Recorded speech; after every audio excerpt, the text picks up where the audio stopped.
কালকে এই রোড যত জাতীয় সড়ক জাম করতে হবে বিল প্রত্যাহারের দাবিতে। সামান্য একটু রক্ত থাকলে রক্ত ঢেলে দিয়ে মসজিদ বাঁচাতে হবে, মাদ্রাসা বাঁচাতে হবে। বাঁচানোর জন্যে তৈরি আছি ইনশাআল্লাহ।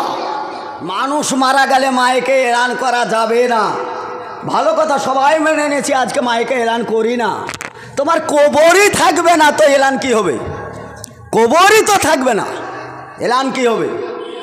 আজকে মুসলমানের কবরস্থান, মরার পরে মানুষ মনে করে একটু শান্তিতে কবরে যায়, আর তার জন্য দোয়াও করা হয় যে ভাই আজকের দিন যারা কবরে গেছে, রাসূল সাল্লাল্লাহু আলাইহি সাল্লাম বললেন যে ব্যক্তি মুমিন হবে তার যদি জানা যায় 40 জন মুমিন লোক সাক্ষী দেয়, আল্লাহ বলছেন শেষ আমল এটা, এর জন্য ওই লোকটা জান্নাতি হবে।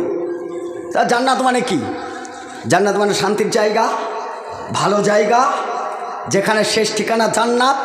জান্নাতে পৌঁছে গেলাম মানে আর কোনো টেনশন নেই, চিন্তা নেই, ভাবনা নেই, মারামারি নেই, কাটাকাটি নেই, হানাহানি নেই, যুদ্ধ নেই, জিহাদ নেই, কিছুই নেই।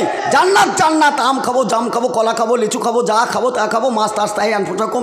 যার গলা ধরতে মন যাবে তার গলা ধরবো, যাকে বিবি বানাতে মন যাবে তাকে বিবি বানাবো, কেউ কিছু বলবে না, একদম জান্নাত।